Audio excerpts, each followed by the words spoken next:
बिस्मिल्लाहिर्रहमानिर्रहीम। अस्सलामु अलैकुम व रहमतुल्लाहि व बरकातुहू। मौजूद हाज़रीन इकराम, बुजुर्गान कौम और मिल्लत, कैसे पर्दा बैठ कर सुनने वाली मेरी इज़्ज़तदार माँ और बहनों, गयूर नौजवान साथियों, मजलिस इत्तेहादुल मुस्लिमीन के रुकन असम्बली व आमदार धूलिया जनाब फारूक शाह साहब, शहर सदर जनाब मुख्तार बिल्डर साहब, जिले सदर जनाब नासिर पठान साहब,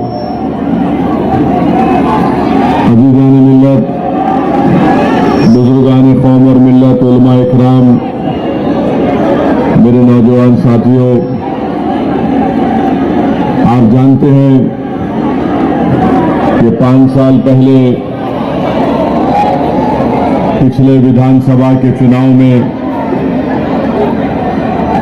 आपका इत्तेहाद, आपकी दुआएं, नौजवानों की बेलोस मेहनतें, बुजुर्गों और उलमाए कराम की सरपरस्ती ने जनाब फारूक शाह साहब को धूलिया से आपने अपना आमदार मुंतखब करवाया और 4.5 पौने 5 साल के अरसे में आप देखते हैं कि जनाब फारूक शाह साहब ने अपनी कामयाबी के बाद धूलिया की विधानसभा में जो विकास और तरक्याती काम करवाए, धूलिया की सियासी तारीख में किसी भी आमदार ने इतने तरक्याती और विकास के काम नहीं करवाए थे जो फारूक शाह साहब ने अपने इस 5 साल की मियाद में करवाए। मेरे अजीज दोस्तों और बुजुर्गों, आप जानते हैं कि विपासना सेंटर प्रभुदा कॉलोनी में और फिर एक नाकाना रोड पर और एक महात्मा फूले नगर में 3 विपासना सेंटर जनाब फारूक शाह साहब ने ये काम मुकम्मल करवाया। इन तीनों की लागत थी 1 करोड़ 70 लाख। फिर बाबा साहिब अम्बेडकर के मुजस्समे को जो नाकाना रोड पर था उसको सही करवाया 20 लाख की लागत से। एक फाइबर डोम की तामीर करवाई कैथोलिक सेमेट्री 12 पत्थर में 25 लाख की लागत से। अंसार नगर में रिजर्वायर बनाया गया 1 करोड़ 30 लाख की लागत से। ऑक्सीजन का प्लांट लगाया गया 80 लाख की लागत से ओल्ड सिविल हॉस्पिटल में। 100 बेड का एक मैटरनिटी वार्ड धूलिया के गवर्नमेंट अस्पताल में 3 करोड़ की लागत से बनवाया। फॉरेस्ट डिपार्टमेंट की बिल्डिंग बनाई गई 14 करोड़ की लागत से। आरटीओ की नई बिल्डिंग 10 करोड़ की लागत से। आदिवासी प्रोजेक्ट की ऑफिस की बिल्डिंग 6 करोड़ 40 लाख की लागत से बनाई गई। आदिवासी बच्चों के लिए स्टूडेंट हॉस्टल 8 करोड़ की लागत से बनाया गया। एडमिनिस्ट्रेटिव वर्कशॉप एपी इंस्टीट्यूशन का 14 करोड़ की लागत से बनाया गया। एकवीरा देवी टेंपल की खूबसूरती का काम करवाया गया 3 करोड़ की लागत से। महर्षि Dada Saheb Rawal government technical college की लाइब्रेरी बिल्डिंग और बाउंड्री वॉल बनाई गई 12 करोड़ की लागत से।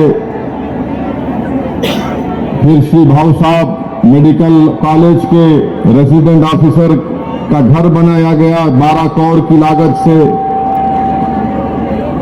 पुलिस हेडक्वार्टर में शहीदों का एक मेमोरियल और रोड बनाई गई 6 करोड़ की लागत से। एडिशनल डिस्ट्रिक्ट हॉस्पिटल बनाया गया 9 करोड़ की लागत से। फिर धूलिया की जेल को बनाया गया 2 करोड़ की लागत से बिल्डिंग को। फिर मेन एडमिनिस्ट्रेटिव बिल्डिंग खरीद 47 करोड़ की लागत से। फिर डिग्री क्लासरूम बनाई गई भाऊ साहब गवर्नमेंट मेडिकल कॉलेज में 7 करोड़ की लागत से।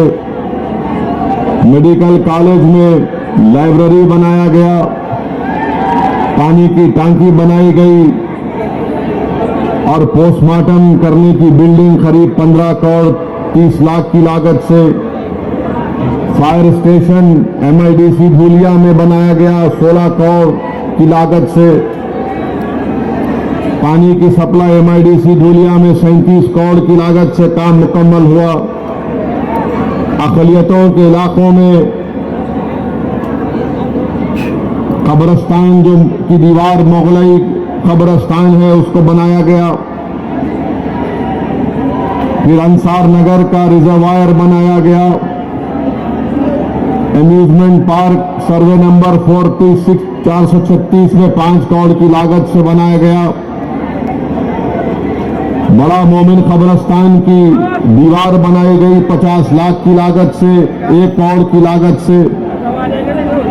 फिर अनजान शाह दरगाह और कब्रिस्तान में 2 करोड़ की लागत से काम करवाया गया। 40 गांव रोड पर कब्रिस्तान की दीवार 75 लाख से बनाई गई। सीमेंट रोड, वजदाई रोड, कसबवाड़ा मस्जिद आगरा रोड पर 11 करोड़ की लागत से बनाई गई। फिर एक चौरस्ता बनाया गया यूनिटी सर्कल इत्तेहाद के नाम पर 30 लाख की लागत से। फिर कंपाउंड वॉल बनाई गई फकीर समाज पंचमंडल कब्रिस्तान में 30 लाख की लागत से। फिर पानी की सहूलतें दरगाह सोनगीर में बनाई गई। कब्रिस्तान की दीवार और रोड बनाई गई। मुराना पीर नेर में स्ट्रीट लाइट डाली गई। पानी का इंतजाम किया गया। धूलिया सोनगीर जिंदा मदरसा दरगाह के पास तो मुख्तलिफ काम जनाब फारूक शाह साहब ने करोड़ों रुपए के काम पूरे धूलिया में करवाए।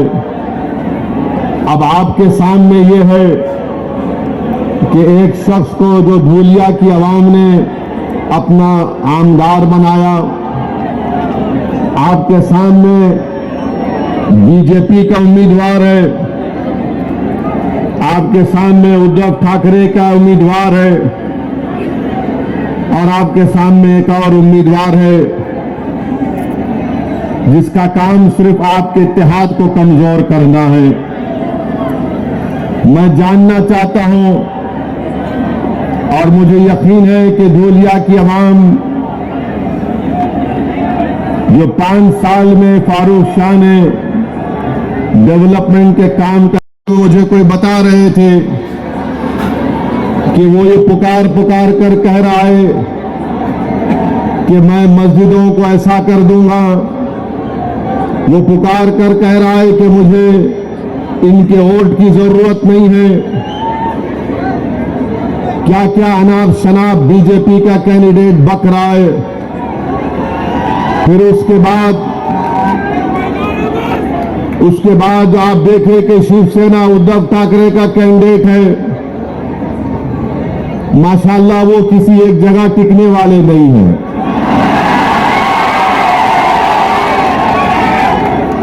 कभी कांग्रेस में भी थे वो, हाँ, राष्ट्रवादी कांग्रेस में भी थे,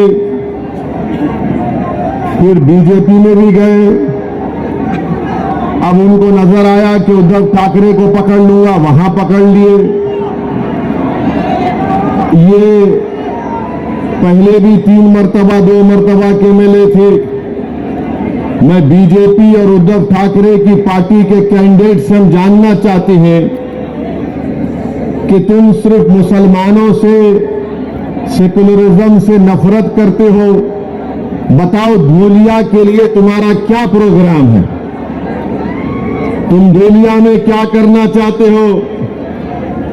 तो दोनों के पास कोई प्रोग्राम नहीं है। दोनों यही चाहते हैं कि कुछ भी हो जाए, फारूक शाह दोबारा कामयाब ना हो। इनको एक ही चीज, रातों की नींद इनको हराम कर दी कि 5 साल में फारूक शाह ने कैसे इतने करोड़ रुपए के काम मंजूर करवा कर लाया। जो काम आज उद्धव ठाकरे का जो उम्मीदवार है वो 3 मर्तबा कामदार है, मगर वो कुछ काम नहीं कराया। आज जो बीजेपी का उम्मीदवार है वो तो सिर्फ नफरत की बात करता है, वो तो सिर्फ दिलों को तोड़ने की बात करता है। उसके पास जनता के विकास के लिए, धूलिया की तरक्की के लिए कोई बात उनके जबान पर नहीं आती। 5 साल में इस शहर में, इस विधानसभा में अमन रहा। यहां पर हिंदू मुसलमान के झगड़े नहीं हुए। यहां पर दलितों पर उनको इंसाफ दिलाने की फारूक शाह ने पूरी कोशिश की। आदिवासियों को उनका मुकाम दिलाने के लिए फारूक शाह ने मेहनतें की। धंगरों को उनका जायज मुकाम दिलाने के लिए फारूक शाह ने मेहनतें की। और हम आज भी कह रहे हैं कि महाराष्ट्र में जहां पर मुसलमानों में जो वो 13 जितनी कास्ट है उनको आरक्षण मिलना चाहिए, क्योंकि बॉम्बे हाई कोर्ट ने उसको मंजूर किया। हम वहीं पर कहते हैं कि हमारे मराठा भाई बहनों को भी आरक्षण मिलना चाहिए, हम उसके खिलाफ नहीं है। अब आप बताइए किस बुनियाद पर फारूक शाह की मुखालिफत करने ये लोग आ रहे हैं?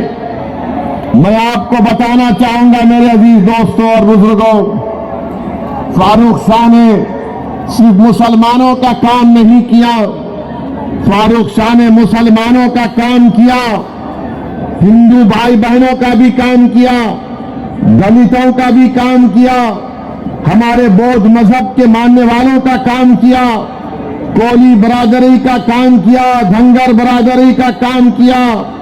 ये काम मराठाओं के लिए फारूक शाह ने काम किया। मगर बीजेपी और शिवसेना के पास एक ही फार्मूला है, बस गाली दो तो ओवैसी को और फारूक शाह को गाली दो और उन दोनों के नाम पर वोट हासिल करो। अरे तुम कब तक मेरा नाम लेकर, तुम कब तक फारूक शाह का नाम लेकर वोट लोगे? अरे क्या तुम्हारे घर में कोई और नहीं दिख रहा हमारे सिवा तुम लोगों को? तुम्हारी पार्टी में कोई नजर नहीं आ रहा तुम लोगों को? नहीं, खाली ओवैसी को गाली दो, फारूक शाह को गाली दो, जितना गाली देना है गाली दो। मगर धूलिया की जनता ने देख लिया कि फारूक शाह ने जो काम किया वो काम धूलिया की तारीख में कोई विधायक, कोई आमदार नहीं किया था, सबका काम किया। बीजेपी आकर बोलेगी, मोदी जी बोलते हैं सबका साथ, सबका विकास, मगर आप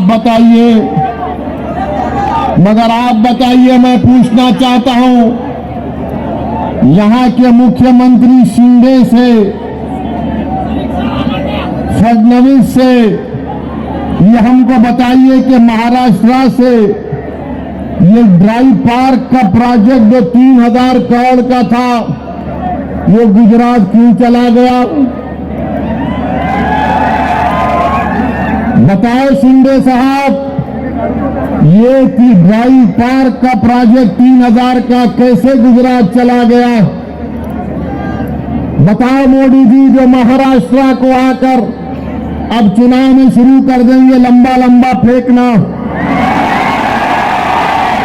ये टाटा एयरबस का प्रोजेक्ट 22,000 करोड़ का वो महाराष्ट्र से चला गया। वेदांता फॉक्सकॉन का प्रोजेक्ट 1,50,000 करोड़ का महाराष्ट्र से चला गया। ये मेडिकल डेवलपमेंट पार्क जो 424 करोड़ का था वो महाराष्ट्र से चला गया। आखिर हो क्या रहा है महाराष्ट्र में? ये देश का दूसरा बड़ा प्रदेश है। यहां पर किसानों का हाल ये करके रख दिया कि आज किसान के बेटे की शादी नहीं हो पा रही है महाराष्ट्र में, और अगर वो किसान मराठा रहे तो उसको और परेशानी हो रही है। इसीलिए मराठा लड़ रहा है आरक्षण के लिए। बताओ आखिर बीजेपी ने क्या दिया है महाराष्ट्र के लिए? अब मोदी जी आकर बोलेंगे मैं यूसीसी लगा दूंगा महाराष्ट्र में। आप देखना बीजेपी आकर बोलेगी नहीं नहीं, हम महाराष्ट्र में यूनिफॉर्म सिविल कोड को लाएंगे। हम पूछना चाह रहे ये टाटा एयरबस का प्रोजेक्ट कहां गया? तो मोदी जी बोलेंगे यूसीसी ला लूंगा। जब महाराष्ट्र का मराठा पूछ रहा है, महाराष्ट्र का किसान पूछ रहा है आज हम इतने परेशान क्यों हैं, आज हम इतने गरीब क्यों हैं, मखरूज क्यों हैं, तो मोदी जी बोलेंगे भाइयों बहनों लव जिहाद हो रहा है। आप बताइए महाराष्ट्र में इतना बड़ा प्रदेश, मगर इसके बारे में बीजेपी के पास कोई प्रोग्राम नहीं है। आप देखते हैं कि महाराष्ट्र में बाबा सिद्दीकी का कत्ल कर दिया गया, गोली मारकर मुंबई में बाबा सिद्दीकी को गोली मार दी गई। क्या हो रहा है महाराष्ट्र में कि 3 बार का एमएलए बाबा सिद्दीकी, उसको गोलियां मार देते हैं, 6-6 गोलियां मारते हैं। बताओ नरेंद्र मोदी, बताओ अमित शाह, बताओ शिंदे, बताओ फडणवीस, कैसे बाबा सिद्दीकी की मौत हो गई? अरे बताओ अजीत पवार, वो तो तुम्हारी पार्टी का था, तुम अपनी पार्टी के आदमी को नहीं बचा सकोगे, तुम अपने आप को कैसे बचाओगे? नहीं नहीं, हम इतने दिन में पकड़ के दिखाएंगे। किसको पकड़े तुम? कहां है पकसल करने वाला? तो हर 2 दिन को मीडिया में आता पुलिस वहां गई, पुलिस यहां गई, पुलिस वहां गई। अरे क्या महाराष्ट्र की पुलिस बड़ी काबिल पुलिस है? महाराष्ट्र के पुलिस का इंटेलिजेंस नेटवर्क बहुत स्ट्रांग है, मगर क्योंकि मोदी का राज है इसलिए महाराष्ट्र की पुलिस को कमजोर करके रख दिया गया। और इसी कमजोरी की वजह से आज आप देखते हैं कि जुल्म पे जुल्म हो रहा है, जुल्म पे जुल्म हो रहा है। बाबा सिद्दीकी को क्यों मारा गया? किसी के पास जवाब नहीं है।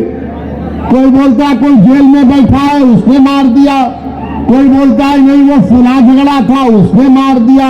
अरे सवाल ये पैदा होता है कि मारने वाले के पीछे दिमाग किसका है? वो दिमाग कौन है? तो बोलेंगे नहीं हम देख रहे हैं, कोशिश कर रहे हैं। मेरे अजीज दोस्तों और बुजुर्गों, महाराष्ट्र में कोई एक उठ के बोलता है बीजेपी का नेता मैं मस्जिद में घुस के मारूंगा। अब आप बताइए, उसमें केस तो बुक हो गया, मगर बोल रहा है मस्जिद में घुस के मारूंगा। आखिर महाराष्ट्र में इतनी छूट कैसे मिल गई इन लोगों को कि कोई एक समुदाय के मजहबी जगह के बारे में कहता है कि मैं मस्जिद में घुस के मारूंगा। आखिर क्या करना चाहते हैं महाराष्ट्र को ये लोग? क्या यहां पर आप दंगे कराना चाहते हैं मोदी जी? क्या करना चाहते हैं महाराष्ट्र में आप? फिर कोल्हापुर की मस्जिद की बेहरमती कर दी गई। आखिर क्या हुआ वहां पर? कौन है उसके पीछे? फिर आप ये भी देखते हैं कि कोई एक फुला शख्स है, उन्होंने रसूलुल्लाह सल्लल्लाहु अलैहि वसल्लम की शान में गुस्ताखी करने की कोशिश की। उनके बाजू खड़े हो जाते हैं शिंदे और बोलते मैं इनके साथ हूं। अरे आप उनके साथ हैं या महाराष्ट्र के जनता और भारत के संविधान के साथ हैं? बताओ सुनगे।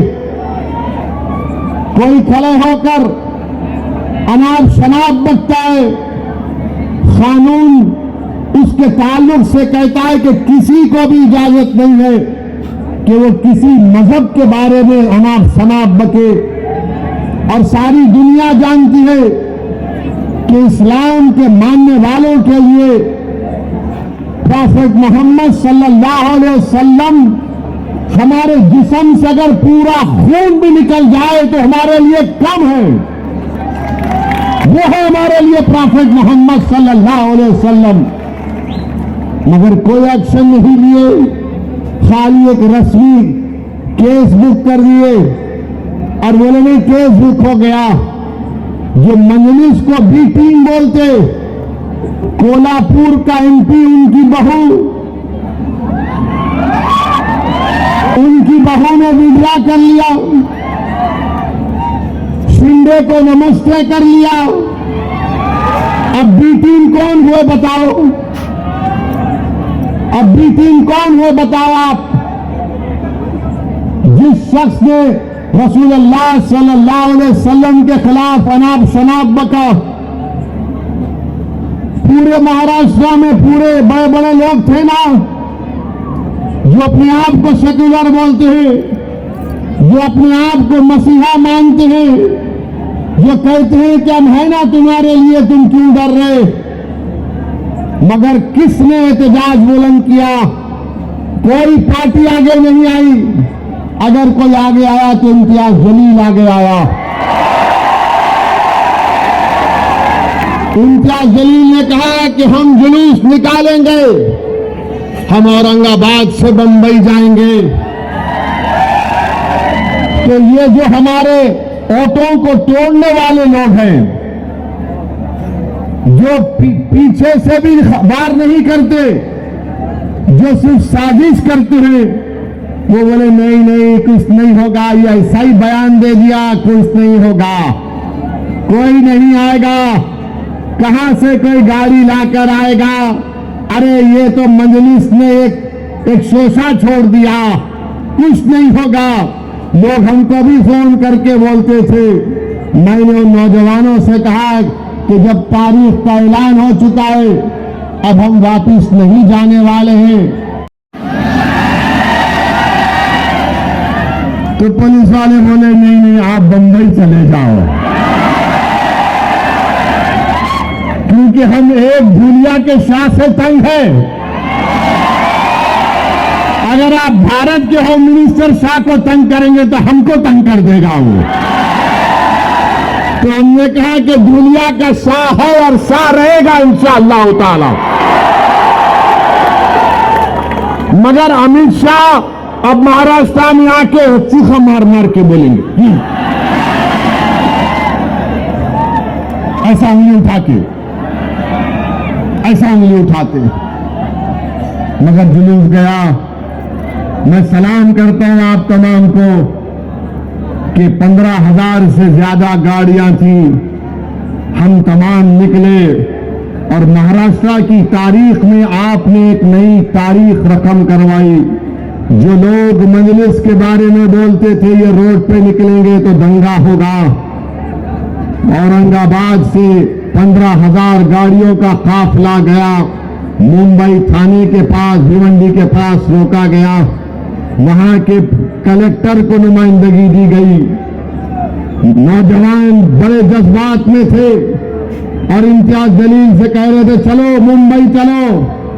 इम्तियाज जलील ने कहा कि नहीं, हमारा मकसद ये था कि हम हमारी नुमाइंदगी, हमारा मेमोरेंडम सरकार को दे और उनको बता दें कि ये हमारा गम और गुस्सा का इजहार करने का तरीका है। हमने अपने गम और गुस्से का इजहार किया और इम्तियाज जलील अगर चाहता तो हजारों गाड़ियों को लेकर बंबई जा सकता था। और इम्तियाज जलील ने कहा कि मजलिस इत्तेहाद उल मुस्लिमीन की पॉलिसी लोगों को जज्बात में लाकर दंगा कराना है, लॉ एंड ऑर्डर का प्रॉब्लम पैदा करना नहीं है। इम्तियाज जलील अमन से सब लोगों को अपने अपने घर को वापस भिजा दिया। ये मजलिस इत्तेहादुल मुस्लिमीन है और ये लोग हम पे गालियां देते हैं, अरे मजलिस ऐसी मजलिस वैसी। अरे वक्फ बोर्ड का बिल जब पार्लियामेंट में पेश हुआ तो कहां थे उद्धव ठाकरे के एमपी?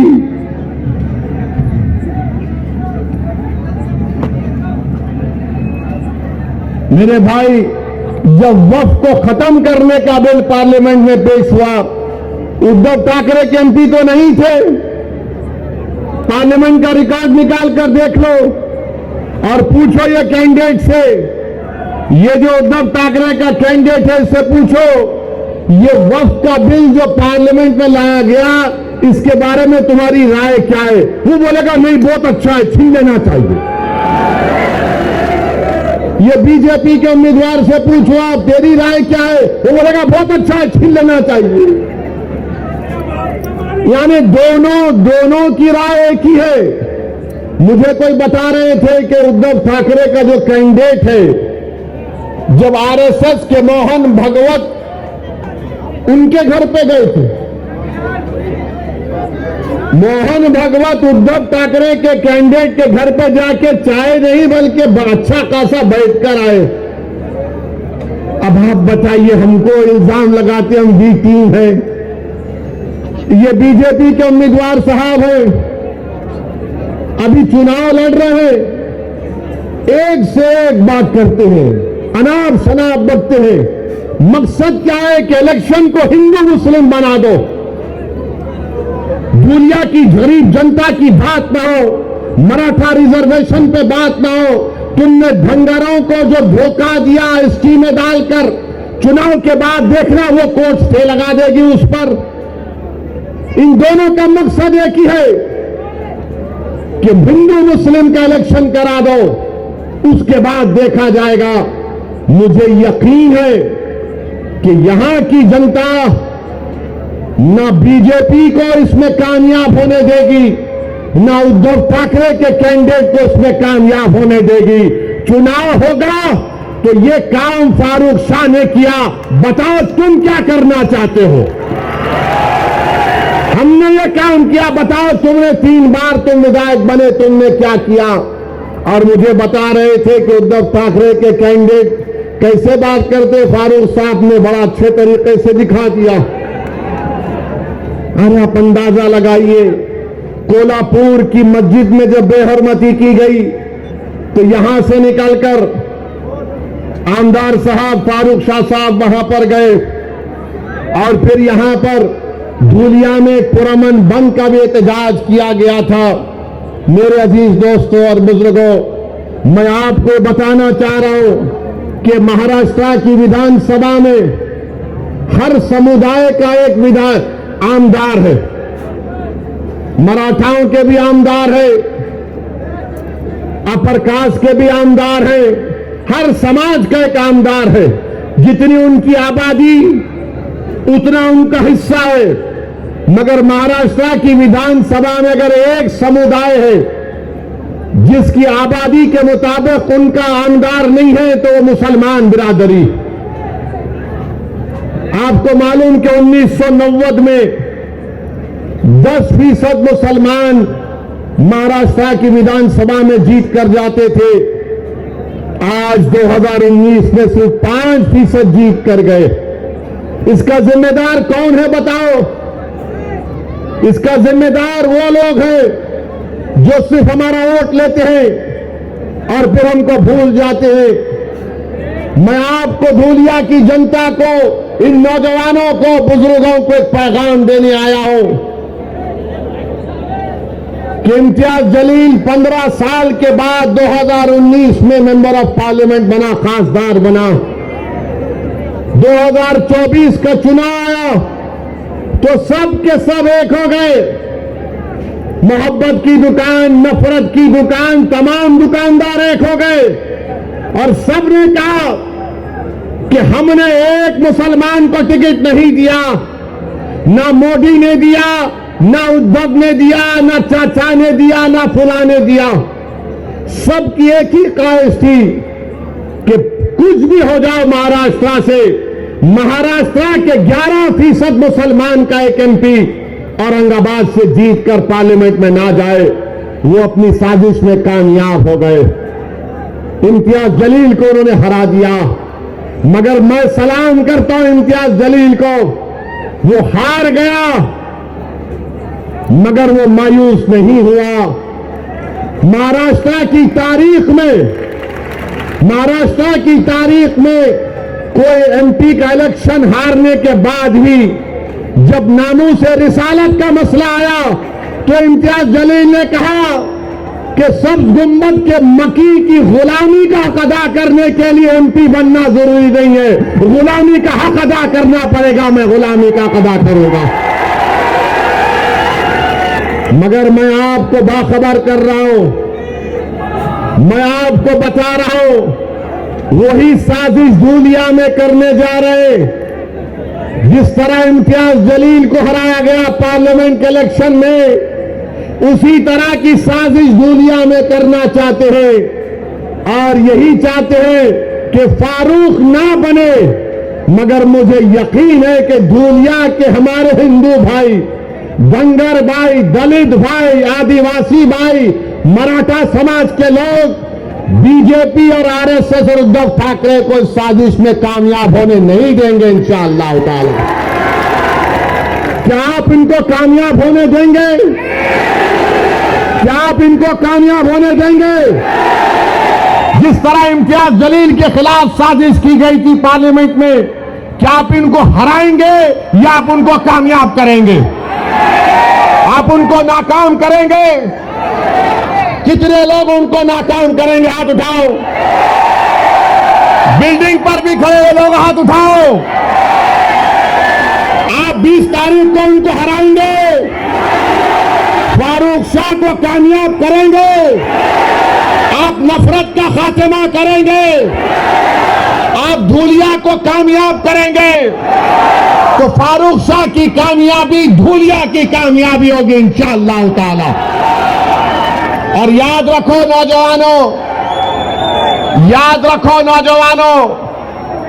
20 तारीख आते आते बहुत से हजरत इबलीस के साथी आने वाले, बहुत से साथी आने वाले हजरत इबलीस के, खबीस के साथी आएंगे, आके बोलेंगे एक जीत गया तो क्या होता, बोलेंगे एक दो जीत गए तो क्या होता। तो उनको आप बोलना, हमारा एक ही है, भारत की पार्लियामेंट में पूरों पे भारी है, पूरों पे अल्हम्दुलिल्लाह। ये एक फारूक है, एक नहीं बल्कि अब के बहुत कामयाब होंगे इंशाअल्लाह ताला मजलिस के। मगर ये लोग आएंगे, आके आपके कान में जैसा इबलीस थूकता, ऐसा नहीं, ऐसा हो सकता क्या, देखिए ये मैथमेटिक्स ऐसा है, ये इतना, ये इतना, ये इतना, ये इतना। फिर बाद आके बोलेंगे तेरे को कितना चाहिए, बोल देता हूं। बहुत लालच देंगे, अगर लालच दे रहे तो ले लो, मिठाई खा लो। मगर 20 तारीख को डकार लेकर बोलना नाम तो पतंग को ही पड़ेगा, बताओ। कोई बात नहीं, मिठाई खाना, मीठा खाना अच्छा है, बुरी बात नहीं है। मिठाई खाओ, क्या क्या खिलाते खाओ, मगर याद रखो तुमको 20 तारीख को पतंग को ही बटन दबाना है। तुमको जिस तरह इम्तियाज जलील को धोखा देकर शिकस्त दी गई, उसका जमहूरी तरीके से आपको यहां पर संविधान के दायरे में रहकर बदला लेना है। और फारूक शाह माशाअल्लाह बड़े काबिल है। मैं आज तक नहीं समझ पाया कि 5 साल में कितने 500 करोड़ लाया, 1300 करोड़। ये कौन सा वजीफा फारूक शाह पढ़ के आते नहीं मालूम। 1300 करोड़ खाली 5 साल में। ये क्या नाम है ये उद्धव ठाकरे कैंडिडेट का?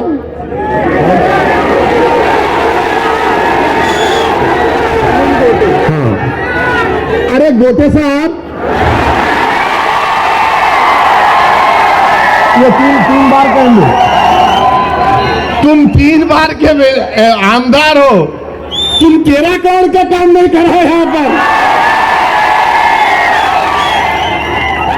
3 बार का आमदार है, 13 करोड़ के काम नहीं कर रहे धुलिया के विकास के लिए। फारूक शाह 5 साल में 1300 करोड़ करा दिए। अब बीजेपी के उम्मीदवार है, अब उनको खाली गाली दे रहे मेरे को, ये ऐसा वो ऐसा, वक्त का हम वो ले लेंगे, हम मस्जिद ले लेंगे, हम कब्रिस्तान ले लेंगे, हम खानखा ले लेंगे, हम फिला ले लेंगे। अरे भाई साहब, आप क्या क्या लेना चाहते, क्या क्या लेना चाहते आप? याद रखो, हम भी ले सकते, तुम्हारी याद रखो। हाँ,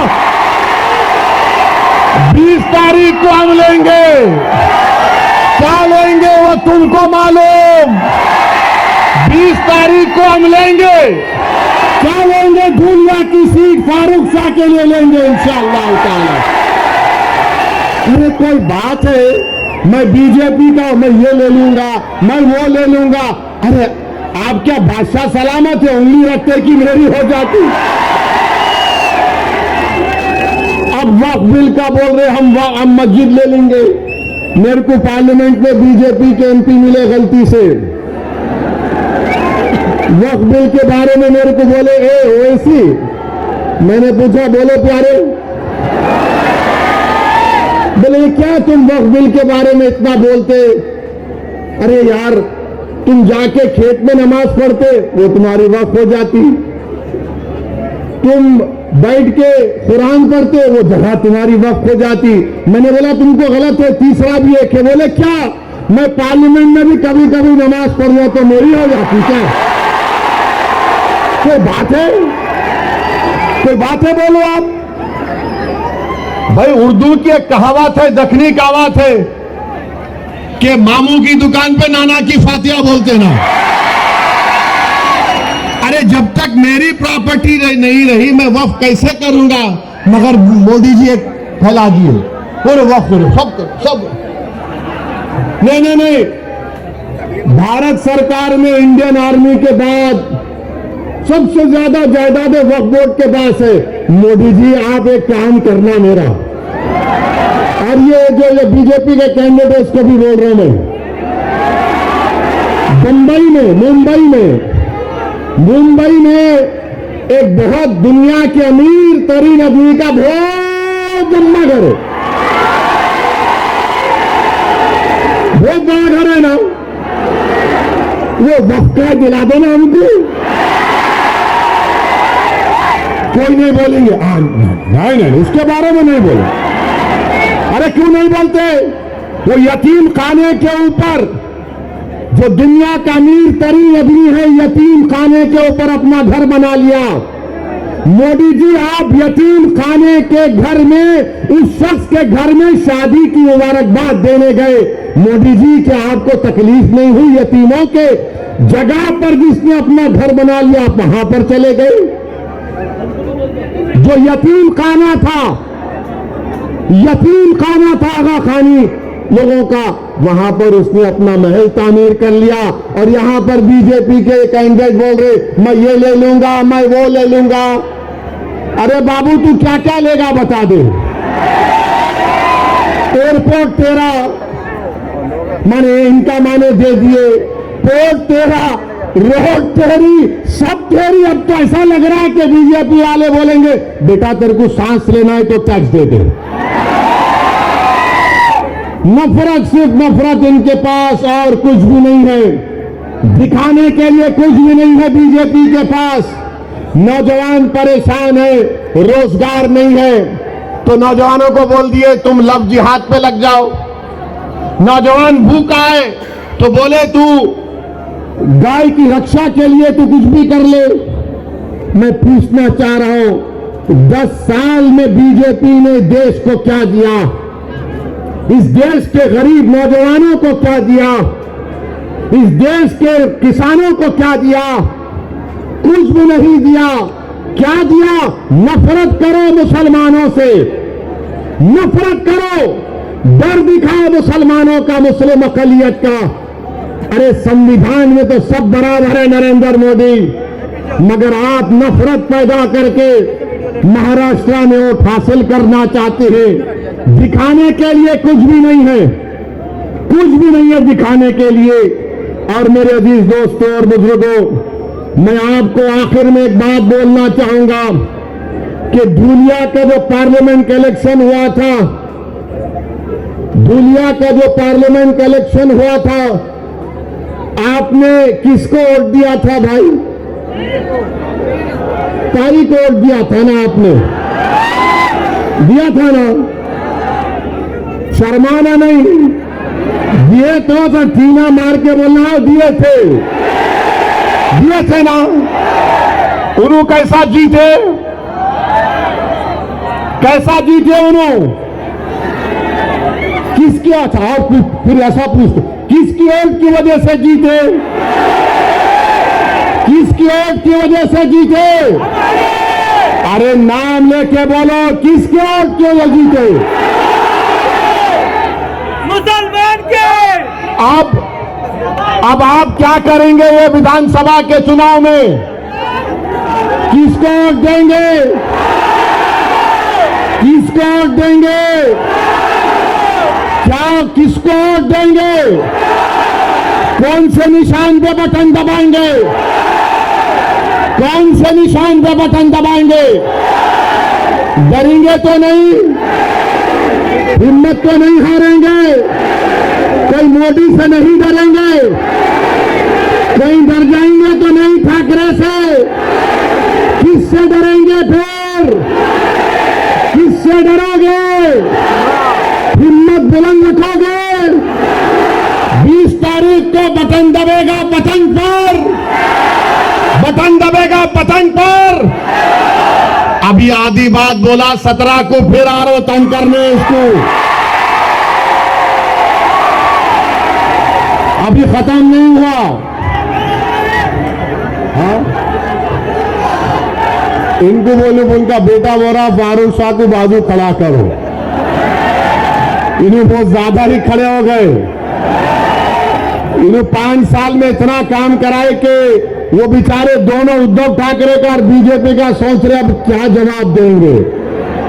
मगर मेरे भाई, आपसे मेरी गुजारिश है, मां और बहनों से गुजारिश है कि अगर आप अपने एक एक वोट का सही इस्तेमाल करेंगे तो धूलिया की कामयाबी होगी। ये फारूक शाह की कामयाबी नहीं, धूलिया की कामयाबी के लिए, धूलिया के अमन को मजबूत करने के लिए, धूलिया के भाईचारगी को मजबूत करने के लिए मेरी आप तमाम से अपील है कि फारूक शाह को आप अपना आमदार दोबारा बनाइए। आप बनाएंगे ना इंशाअल्लाह ताला। इस शेर को कामयाब करिए आप। मैं आपको बता रहा हूं, महाराष्ट्र में कोई हुकूमत नहीं बनाएगा जब तक फारूक शाह उसका साथ नहीं देगा। इंशाअल्लाह ताला कोई हुकूमत नहीं बनाएगा। आप अब की बार और ज्यादा काम धूलिया में होगा। इंशाअल्लाह 17 तारीख को आपसे मुलाकात होगी। मेरे साथ नारा लगाइए, 20 तारीख के दिन पतंग को वोट दो, पतंग को, पतंग को, पतंग को, पतंग को। धूलिया जिंदाबाद, धूलिया जिंदाबाद, नफरत मुर्दाबाद, मोहब्बत जिंदाबाद। जोर से बोलो, मोहब्बत जिंदाबाद। अस्सलाम वालेकुम। है हमारे हैदराबादी जान, पूरे हिंदुस्तान में इनकी अलग पहचान। यहाँ के लोगों के दिलों के जैसा उड़ान भी है साफ। हिंदुस्तान में हैदराबाद का